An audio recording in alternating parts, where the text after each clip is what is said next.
আমি রিয়া। এই শহরে এসেছি মাত্র 1 মাস হল। চাকরির সুযোগ পেয়ে বাড়ি ছেড়ে চলে আসতে হয়েছে একা। সবকিছুই নতুন, রাস্তা, মানুষ, আর এই ছোট্ট ভাড়ার ঘরটা। বাড়িওয়ালা আরাফাত, বয়স 40-এর কাছাকাছি, চুপচাপ, ভদ্র মানুষ। প্রথম দিনেই যখন ভাড়া দিতে গিয়েছিলাম, ও খুব শান্ত গলায় বলেছিল, আপনার ঘর যদি কোনো সমস্যা করে জানাবেন, আমি নিচেই থাকি। তারপর থেকে প্রায় দেখা হয়। আমি অফিস থেকে ফিরলে সে বারান্দায় বসে থাকে, একটা বই বা চা হাতে।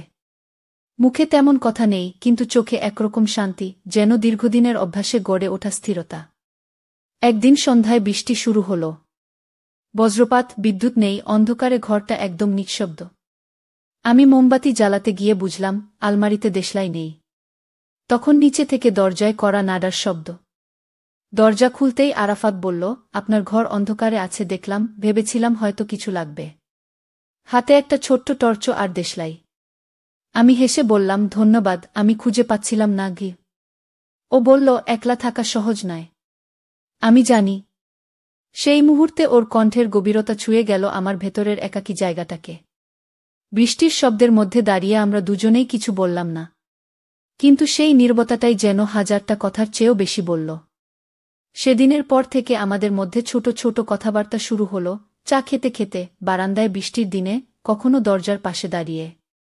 আমি বুঝতে পারছিলাম ওর উপস্থিতিতে একটা নিরাপত্তা আছে, আর সেই নিরাপত্তার মধ্যেই ধীরে ধীরে জেগে উঠছিল এক অচেনা মায়া। দিনগুলো কেটে যাচ্ছিল এক অদ্ভুত ছন্দে। অফিস, ভাড়ার ঘর, এক কাপ চা, আর বারান্দায় নিচের দিকে তাকালে দেখা যেত আরাফাত এখনো বসে আছে, আগের মতোই শান্ত মুখে। ও খুব একটা কথা বলে না, তবু জানি আমার দিন কেমন গেল সেটা ও বুঝে ফেলে। একদিন সন্ধ্যায় আমি অফিস থেকে ফিরলাম ভিজে কাপড়ে। হঠাৎ বৃষ্টি, ছাতা ছিল না। ঘরে ঢুকে দেখি বিদ্যুৎ নেই। অন্ধকার ঘর, ভিজে জামা, ঠান্ডা লাগছে। হঠাৎ নিচ থেকে দরজায় টোকা। দরজা খুলতেই আরাফাত দাঁড়িয়ে, হাতে একটা গরম চা আর তোয়ালে। এই নিন, চা খান, ঠান্ডা লাগবে। ওর কণ্ঠে এমন এক যত্ন, যেন আমার নিজের কেউ এসে পাশে দাঁড়িয়েছে। আমি অবাক হয়ে বললাম, আপনি সবসময় বুঝে যান কি লাগবে আমার। ও মৃদু হাসল, বলল, সম্ভবত একলা মানুষরা একলা মানুষদের বোঝে। ওর এই কথাটা যেন হঠাৎ বুকের ভেতর ছুঁয়ে গেল। আমি চুপ করে দাঁড়িয়ে রইলাম। চা থেকে হালকা ধোঁয়া উঠছে, আর বাইরে বৃষ্টির শব্দ যেন আমাদের দুজনকে ঘিরে রেখেছে এক নরম পর্দার মতো। ও ঘুরে নিচে নামতে যাচ্ছিল, আমি আস্তে বললাম, একটু থাকবেন। ও ফিরে তাকালো, চোখে একরকম বিস্ময়, তবু শান্তি। বারান্দার চেয়ারে আমরা দুজন বসলাম। চুপচাপ। কোনো কথা নয়, শুধু বৃষ্টির আওয়াজ আর মাঝে মাঝে বিদ্যুতের আলো, মুখে পড়া ঝলক। সেই নীরব মুহূর্তে আমি অনুভব করলাম যে ঘনিষ্ঠতা কথায় প্রকাশ হয় না, সেটাই সবচেয়ে সত্যি। ও পাশে থাকলে এক অদ্ভুত নিশ্চিন্ততা কাজ করে, যেন বাইরের পৃথিবী থেকে আমি একটু আশ্রয় পেয়েছি। ও বলল, রিয়া, জানেন, অনেক সময় মানুষ ভালোবেসেও কিছু বলতে পারে না, শুধু পাশে থাকাটাই যথেষ্ট। আমি হেসে বললাম, তাহলে থাকুন না, এভাবেই। ও কিছু বলল না, শুধু মাথা নাড়ল। আমাদের মধ্যে তখন শুধু নীরবতা। কিন্তু সেই নীরবতাই ছিল একরকম স্বীকারোক্তি, অকথিত অথচ স্পষ্ট। শহরের দিনগুলো এখন অনেক শান্ত হয়ে গেছে। আগে সন্ধ্যা মানেই ছিল একাকিত্ব, এখন মানে একটা দরজায় টোকা, একটা কাপ চা, আর একজোড়া নির্ভরযোগ্য চোখ। আরাফাত এখন প্রায় আসে। কখনো পানি ট্যাঙ্কের সমস্যা ঠিক করে দেয়, কখনো আমার প্রিয় বইটা এনে রাখে দরজার পাশে। আমি বুঝি ও এসব অজুহাত খোঁজে শুধু দেখা করার জন্য। এক সন্ধ্যায় আমি খুব ক্লান্ত ছিলাম। অফিসে প্রচুর কাজ, মাথা ভার হয়েছিল। দরজায় টোকা পড়ল। দেখি আরাফাত, হাতে গরম স্যুপ। খান, কিছু না খেলে শরীর ভেঙে যাবে। আমি হাসলাম, আপনি সবসময় এত চিন্তা করেন কেন? ও একটু থেমে বলল, কারণ আপনি একা। আর আমি জানি একা থাকা কেমন। ওর কণ্ঠের মধ্যে একরকম ব্যথা ছিল। আমি প্রথমবার ওর চোখে তাকালাম, সেই চোখে এক গভীর মমতা, যা শব্দে বোঝানো যায় না। আমরা বারান্দায় বসে স্যুপ খাচ্ছিলাম। বাইরে নিস্তব্ধ রাত, চাঁদের আলো ওর মুখটা মৃদু উজ্জ্বল লাগছিল। ও বলল, রিয়া, কখনো মনে হয় না কিছু সম্পর্কের নাম থাকে না, তবু তারা সবচেয়ে সত্যি? আমি আস্তে বললাম, থাকে আরাফাত। ঠিক এমনটাই। ও চুপ করে রইল কিছুক্ষণ, তারপর বলল, তাহলে এই নীরবতাটাকেই আমি ধরে রাখতে চাই। আপনি কিছু বলবেন না, আমি কিছু চাইব না, তবু থাকব পাশে। সেই মুহূর্তে আমি বুঝলাম ভালোবাসা আসলে কথায় নয়, ওর সেই উপস্থিতিতেই। ওর দিকে তাকিয়ে মনে হচ্ছিল আমি যতদিন এই শহরে আছি এই মানুষটা থাকবে আমার ঠিক পাশে, অন্য কারো মতো নয়। বরং এমন এক বন্ধন হয়ে যেখানে যত্নই সবচেয়ে গভীর ভালোবাসা। সেই রাতে ঘরে ফিরে জানালার পাশে বসেছিলাম। নিচে দেখলাম ও বারান্দায় বসে বই পড়ছে। হালকা বাতাসে পাতার শব্দ, চাঁদের আলো, আর একটা অজানা টান যা চুপচাপ আমাদের দুই জীবনের মাঝখানে সেতুবন্ধন তৈরি করে ফেলেছে। শহরের দিনগুলো এখন অন্যরকম হয়ে গেছে। আগে এই ঘরটাকে শুধুই ভাড়ার ঘর মনে হতো, এখন মনে হয় এখানেই আমার নিজের এক টুকরো পৃথিবী আছে। আরাফাতের উপস্থিতি সেই পৃথিবীটাকে সম্পূর্ণ করেছে। ওর সাথে আমার সম্পর্কের কোনো নাম নেই, তবু প্রতিদিনের ছোট ছোট মুহূর্তে আমি ওকে খুঁজে পাই। সকালে অফিসে যাওয়ার আগে বারান্দার নিচে দাঁড়িয়ে ও বলে, খেয়েছেন তো? আমি হাসি দিয়ে বলি, আপনি না বললে ভুলেই যেতাম। কখনো রাতে হঠাৎ দরজায় কড়া নাড়ে, বাইরে বৃষ্টি, জানালাটা বন্ধ করুন। আর তারপর হালকা হাওয়ায় ভেসে আসে ওর গলায় একটুখানি নিশ্চিন্ত ভাব, যেন কেউ আছে আমার খেয়াল রাখছে, নির্বে। একদিন অফিস থেকে ফিরলাম খুব ক্লান্ত। দরজা খুলতেই দেখি টেবিলে একটা ছোট্ট নোট, আজ চা না খেলে রাগ করব। আরাফাত ও আমি হেসে ফেললাম। কিন্তু সেই হাসির আড়ালে যেন কোথাও এক ফোঁটা অশ্রু লুকিয়েছিল। এই যত্ন, এই নীরব ভালোবাসা আমার একলা জীবনে যেন আশ্রয় হয়ে উঠেছিল। সেদিন রাতে চা নিয়ে বারান্দায় গেলাম। আরাফাত সেখানে আগের মতোই বই হাতে। আমি বললাম, আজ আপনি না থাকলে দিনটা শেষই হতো না। ও তাকিয়ে বলল, আমি থাকব রিয়া, যতদিন আপনার প্রয়োজন। ওর কণ্ঠে ছিল একরকম দৃঢ়তা, কিন্তু তাতে ছিল কোমলতা। আমি চুপ করে রইলাম। বাইরে বাতাস বইছে, আকাশে হালকা চাঁদ, আর সেই মুহূর্তে মনে হল ভালোবাসা মানে ঠিক এই। কেউ তোমার পাশে আছে, কোনো প্রতিশ্রুতি ছাড়াই, তবু পুরো মন থেকে। আমি আস্তে বললাম, আরাফাত, কখনো যদি আমি এই শহর ছেড়ে যাই? ও মৃদু হেসে বলল, তাহলে এই ঘরটা ফাঁকা থাকবে, কিন্তু জানালাটা খুললেই আপনার গন্ধ থাকবে। আমার বুকটা ভারী হয়ে গেল।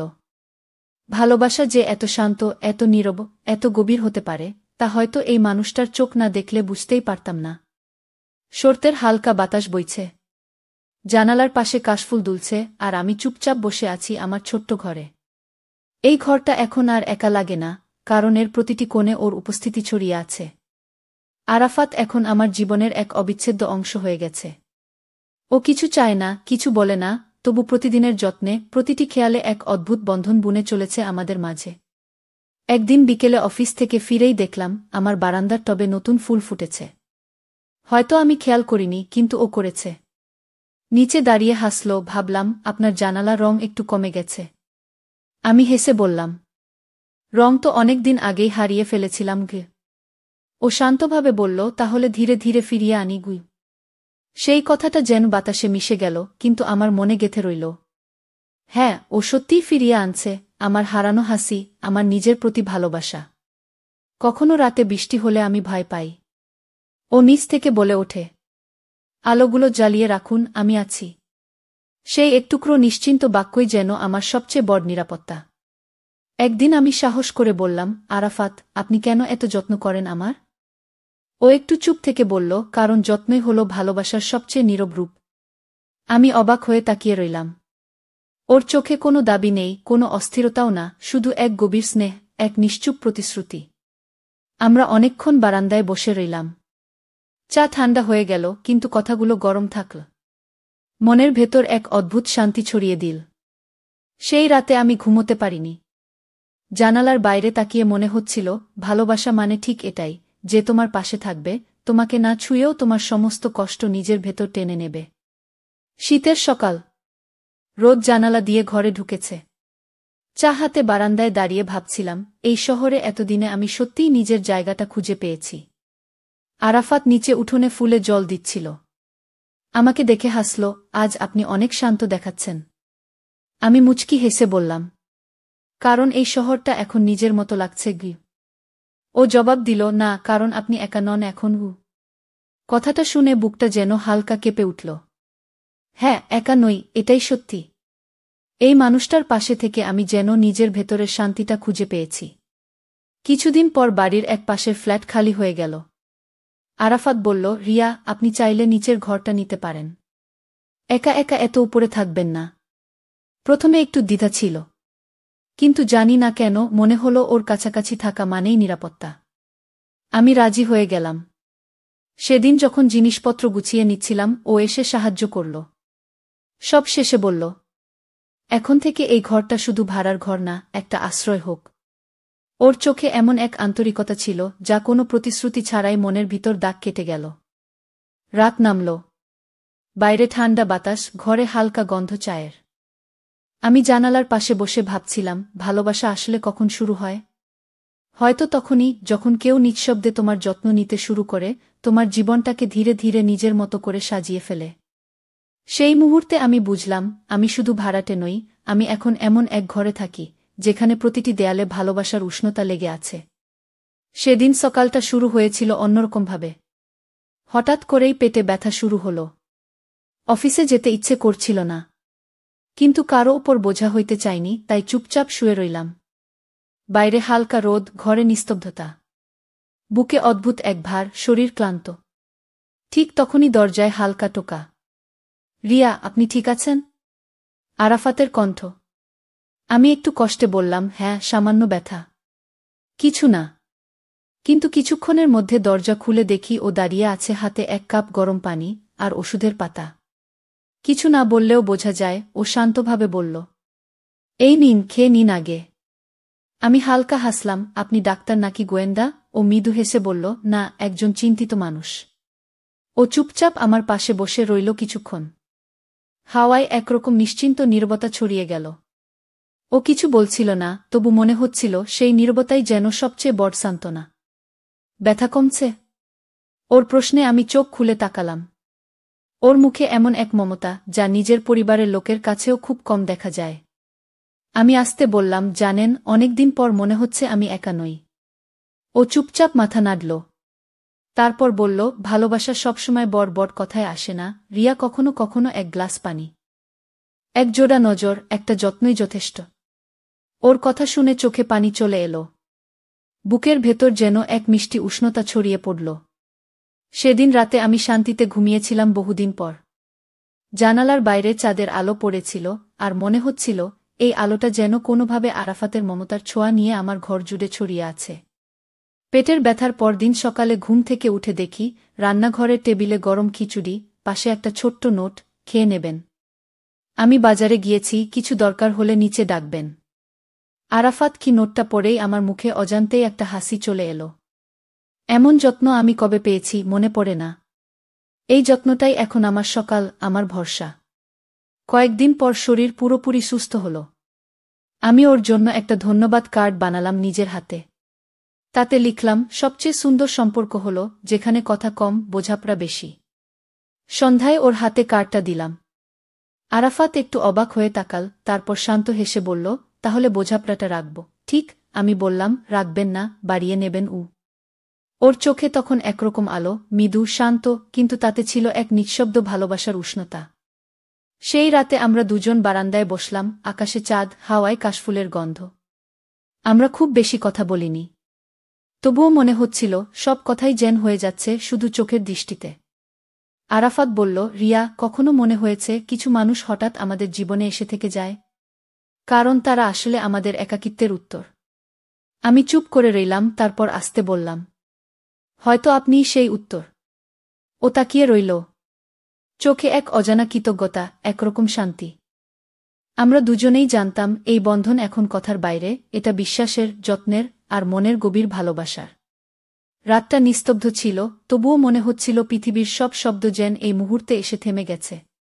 শুধু আমাদের দুজনের মধ্যে রয়ে গেছে নীরব ভালোবাসার প্রতিধ্বনি। সেদিন বিকেলে বৃষ্টি হচ্ছিল।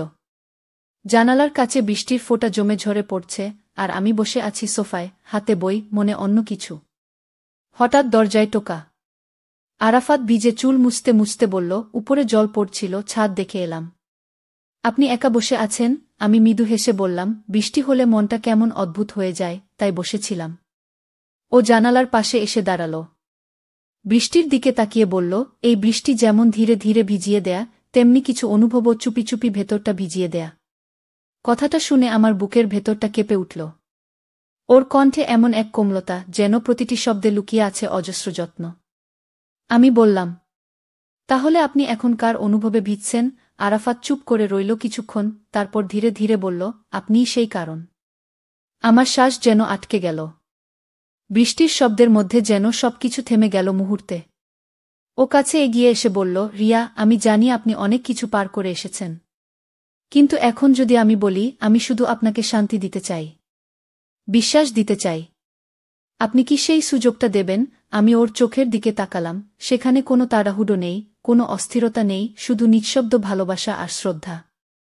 আমি ধীরে বললাম, ভালোবাসা মানে শুধু পাওয়া নয়, কাউকে নিজের ভেতরে জায়গা দেওয়া।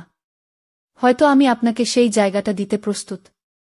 আরাফাত মুচকি হেসে বলল, তাহলে আমি প্রতিশ্রুতি দিচ্ছি, আপনাকে আর একা থাকতে হবে না। বাইরে তখনও বৃষ্টি পড়ছিল, কিন্তু জানালার ভেতরে এক নতুন সম্পর্কের সূচনা হচ্ছিল নিঃশব্দে। দুজন মানুষ, যারা একে অপরকে ধীরে ধীরে বুঝে এসেছে, আজ একে অপরের জীবনের অর্থ হয়ে উঠছে। বৃষ্টির ফোঁটায় ভিজে থাকা সন্ধ্যাটা সেই মুহূর্তে আমাদের ভালোবাসার সাক্ষী হয়ে রইল। সেদিনের রাতটা ছিল অন্যরকম। শহরের সব শব্দ যেন থেমে গিয়েছিল, শুধু ঘরের ভেতরে ছিল মৃদু আলো আর এক অদ্ভুত শান্ত নিস্তব্ধতা। আমি জানালার পাশে বসে আকাশের দিকে তাকিয়েছিলাম। চাঁদটা আজ ঠিক আমাদের মতো, নিঃশব্দ কিন্তু আলো ভরা। আরাফাত চুপচাপ পাশে এসে দাঁড়াল। কোনো কথা নয়, শুধু দুজনের নীরবতা যেন কথার চেয়ে অনেক বেশি বলছিল। ও বলল, রিয়া, আজ তোমার চোখে কিছু আলাদা আছে। আমি আস্তে বললাম, হয়তো এই চোখে এখন শুধু তোমাকেই দেখা যায়।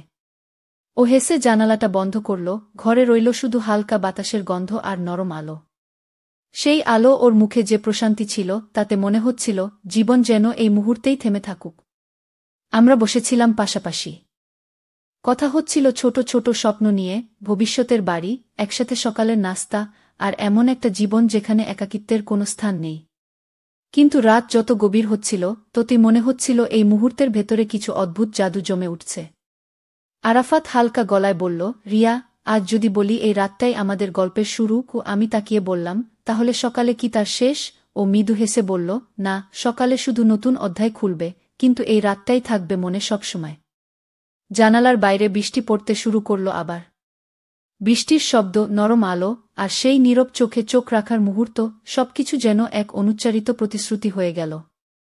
রাতটা শেষ হল না, বরং শুরু হল আমাদের জীবনের এক নতুন অধ্যায়, যার গল্প এখনো বলা হয়নি, শুধু অনুভব করা যায় প্রতিটি নীরব নিঃশ্বাসে। তো বন্ধুরা, ভিডিওটি ভালো লাগলে কমেন্টে জানাবেন। এই রকম ভালোবাসার গল্প শুনতে চাইলে চ্যানেলটি সাবস্ক্রাইব করুন এবং পাশে থাকুন আর আপনার বেল আইকনটা বাজিয়ে রাখুন, যাতে নতুন ভিডিও আপলোড করা মাত্র আপনারা দেখতে পান।